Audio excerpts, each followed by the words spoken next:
ಪರಪ್ಪನ ಅಗ್ರಹಾರಕ್ಕೆ ಹೋದಂತಹ ಕೈದಿಗಳಿಗೆ ನಂಬರ್ಗಳನ್ನ ಕೂಡ ಕೊಟ್ಟಿದ್ದಾರೆ. ಯಾರ್ಯಾರಿಗೆ ಏನಾಗಿದೆ ಅಂತ ನೋಡೋಣ. ಪರಪ್ಪನ ಅಗ್ರಹಾರ ಜೈಲಿನಲ್ಲಿ ರೇಣುಕಾಸ್ವಾಮಿ ಹಂತಕರಿಗ ಪವಿತ್ರ ಗೌಡ ಕೈದಿ ನಂಬರ್ 6024. ನಂಬರ್ ಇದು. ದರ್ಶನ್ ಫ್ರೆಂಡ್ಸ್ ಕೂಡ ನಂಬರ್ ಅನ್ನ ಜೈಲಾಧಿಕಾರಿಗಳು ಕೊಟ್ಟಿದ್ದಾರೆ. ಮೊದಲ ದಿನ ಬ್ಯಾರೆಕ್ನಲ್ಲಿ ಕಾಲ ಕಳೆದಿದ್ದಾರೆ ಆರೋಪಿಗಳು. ಪವಿತ್ರ ಗೌಡಗೆ ಪ್ರತ್ಯೇಕವಾದಂತಹ ಕೊಠಡಿಯನ್ನ ಕೊಟ್ಟಿದ್ದಾರೆ. ಕೊಡಲೇಬೇಕಾಗತ್ತೆ. ಸೊ ಅವರಿಗೆ ಅಲ್ಲಿ ಸಪರೇಟ್ ಆಗಿರುತ್ತೆ, ಮಹಿಳಾ ವಿಂಗ್ ಕೂಡ ಇರುತ್ತೆ ಅಲ್ಲಿಗೆ. ಸೊ ಅಲ್ಲಿ ಮಹಿಳಾ ಕೈದಿಗಳಿಗಿರುವಂಥ ಬ್ಯಾರೆಕ್ಗಳೇ ಇದ್ದಾವೆ, ಅಲ್ಲಿಗೆ ಇರ್ತಾರೆ ಅವರು ಪ್ರತ್ಯೇಕವಾಗಿ, ಎಲ್ಲರ ಜೊತೆಗೆ ಮಿಂಗಲ್ ಇಟ್ಟಿಲ್ಲ. ಸೊ ಈಗ ನಂಬರ್ ಪ್ರತಿಯೊಂದು ಕೂಡ ಅಲ್ಲಿ ವಿಚಾರಣಾಧೀನ ಕೈದಿಗಳು ಇವರೆಲ್ಲ. ಸೊ ಈಗ ವಿಚಾರಣಾಧೀನ ಕೈದಿಗಳು, ಐ ಅಗೇನ್ ರಿಪೀಟ್, ಕೈದಿಗಳು ಅಂತಂದರೆ ನಿಮಗೆ ಅವರು ಕೋರ್ಟ್ನಲ್ಲಿ ಶಿಕ್ಷೆ ಪ್ರಕಟವಾದ ನಂತರ ಕೈದಿಗಳಾಗ್ತಾರೆ. ಈಗ ಅವರು ವಿಚಾರಣಾಧೀನ ಕೈದಿ. ಸೊ ಅವರಿಗೂ ಕೂಡ ನಂಬರನ್ನು ಕೊಟ್ಟಿದ್ದಾರೆ. 6024 ಪವಿತ್ರ ಗೌಡ ಅವರಿಗೆ, ಪವನ್ಗೆ ಕೈದಿ ನಂಬರ್ ವಿಚಾರಣಾಧೀನ ಕೈದಿ 6025. ಸೊ ಹೀಗೆ ಕಾರ್ತಿಕ್ ಆಟ್ ಕಪ್ಪೆ ಇವನಿಗೆ 5935 ನಂಬರು 5935. ಸೊ ನಿಖಿಲ್ ನಾಯಕ್ಗೆ 5936 ವಿಚಾರಣಾಧೀನ ಕೈದಿಗಳು. ಇನ್ನೂ ಶಿಕ್ಷೆ ಪ್ರಕಟವಾಗಿಲ್ಲ ಇವರಿಗೆ. ರವಿಶಂಕರ್ ಆಟ್ ರವಿ, ಸೊ 6004 ಒಳ್ಳೆ ನಂಬರ್ ಕೊಟ್ಟಿದ್ದಾರೆ, 6004. ಸೊ ರಾಘವೇಂದ್ರ ಆಟ್ ರಘು 6026 ಕೊಟ್ಟಿದ್ದಾರೆ ನಂಬರನ್ನು. ಸೊ ಅಲ್ಲಿ ಹೇಗಿರುತ್ತೆ ಅದಕ್ಕೆ ತಕ್ಕಂಗೆ ನಂಬರ್ಗಳು ಬರ್ತಾ ಹೋಗುತ್ತೆ. ನಂದೀಶ್ಗೆ 6027, ಅದನ್ನು ಕರೆಯೋದು 6027 ಅಂತೇಳಿ. ಸೊ ಇನ್ನೊಂದು ಕಡೆಗೆ ಜಗದೀಶ್ ಆಟ್ ಜಗ್ಗ 6028 ವಿಚಾರಣಾಧೀನ ಕೈದಿಗಳು. ಇವರೆಲ್ಲ ಈಗಾಗಲೇ ಪರಪ್ಪನ ಅಗ್ರಹಾರದಲ್ಲಿದ್ದಾರೆ.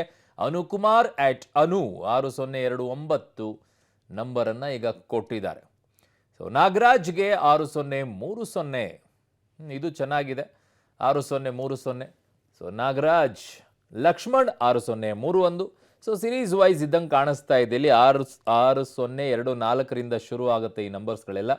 ದೀಪಕ್ಗೆ 6032 ನಂಬರನ್ನು ಕೊಟ್ಟಿದ್ದಾರೆ. ಆಲ್ಮೋಸ್ಟ್ ಆಲ್ ಶುರುವಾಗೋದೇನೆ ಸೀರಿಯಲ್ ಪ್ರಕಾರ ಹೋದಂಗಿದೆ, ಹಾಗೆ ಇರುತ್ತೆ ಅದು. ಹೊಸ ಕೈದಿಗಳು ಅಂದಂಗೆ ಆ ನಂಬರ್ಸ್ಗಳನ್ನು ಕೊಡ್ತಾ ಹೋಗ್ತಾರೆ. ಒಟ್ಟು ಇಲ್ಲಿಯವರೆಗೂ ಈ ನಂಬರ್ಸ್ ಲೆಕ್ಕ ಹಾಕೊಂಡ್ರೆ ಇಲ್ಲಿಯವರೆಗೂ ಕೂಡ ಅಲ್ಲಿ ಕೈದಿಗಳು ಎಷ್ಟಿದ್ರು ಅನ್ನೋದು ಲೆಕ್ಕ ನಿಮ್ಗೆ ಸಿಗುತ್ತೆ. ಇಲ್ಲಿ ನೋಡಿ, ನನ್ನ ಸಹೋದ್ಯೋಗಿ ಈಗ ನರಸಿಂಹಮೂರ್ತಿ ಕ್ರೈಮ್ ಬ್ಯೂರೋಯಿಂದ ನನ್ನ ಸಂಪರ್ಕಕ್ಕೆ ಸಿಗ್ತಾ ಇದ್ದಾರೆ. ನರಸಿಂಹಮೂರ್ತಿ, ಕೈದಿ ನಂಬರ್ಗಳು ಸೀರಿಯಲ್ ವೈಸೇ ಬರುತ್ತೆ ಈಗ ಹೋಗ್ತಾ ಇರುವಂಥ ನಂಬರ್ಸ್ಗಳು. ಏನು ನಡೀತಾ ಇದೆ ಅಂತೆ, ಹೆಂಗಿದಾರಂತೆ ಜೈಲಿನಲ್ಲಿ? ಅರುಣ್ಣ, ಯಾರಾದರೂ ಅಪರಾಧವನ್ನು ಎಸಗಿ ಅಥವಾ ಆರೋಪಗಳನ್ನು ಹೊರಿಸಿ ಅಂಥವ್ರನ್ನ ಜೈಲಿಗೆ ಕಳಿಸಿದಂತಹ ಸಂದರ್ಭದಲ್ಲಿ UTP ನಂಬರನ್ನು ಜೈಲಿನಲ್ಲಿ ಕೊಡ್ತಾರೆ. UTP ಅಂದರೆ ಅಂಡರ್ ಟ್ರಯಲ್ಡ್ ಪ್ರಿಸನರ್ ನಂಬರ್, ಈ ವಿಚಾರಣಾಧೀನ ಕೈದಿ ಸಂಖ್ಯೆ ಅಂತೇಳಿ. ಯಾಕಂತ ಹೇಳಿದ್ರೆ ಇವರ ವಿಚಾರಣೆ ಇನ್ನೂ ಕೂಡ ಮುಗಿದಿರೋದಿಲ್ಲ.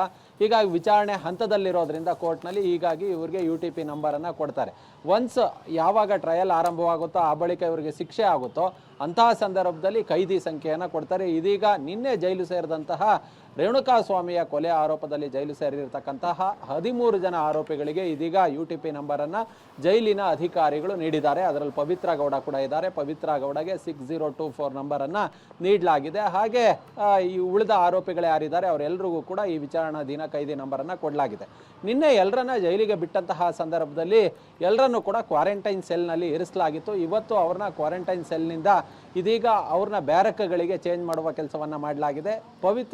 ಪವಿತ್ರ ಗೌಡಳನ್ನು ಡಿ ಬ್ಯಾರಕ್ನಲ್ಲಿ ಇರಿಸಲಾಗಿದೆ ಅನ್ನೋ ಮಾಹಿತಿಗಳು ಲಭ್ಯವಾಗ್ತಿದೆ. ನಿನ್ನೆ ಬೆಳಿಗ್ಗೆ ಮತ್ತು ಮಧ್ಯಾಹ್ನ ಜೈಲಿನ ಮೆನು ಏನಿದೆ ಆ ಮೆನುವಿನ ಊಟವನ್ನು ಕೊಡಲಾಗಿದೆ ಅನ್ನೋ ಮಾಹಿತಿಗಳು ಕೂಡ ಲಭ್ಯವಾಗ್ತಿದೆ. ಅಲ್ಲಿಗೆ ಇವತ್ತು ಈಗಾಗಲೇ ಪರಪ್ಪನ ಅಗ್ರಹಾರ ಜೈಲನ್ನು ಸೇರಿ ಇವರೆಲ್ಲರೂ ಕೂಡ ಒಂದು ದಿನ ಕಳೆದೋಗಿದೆ.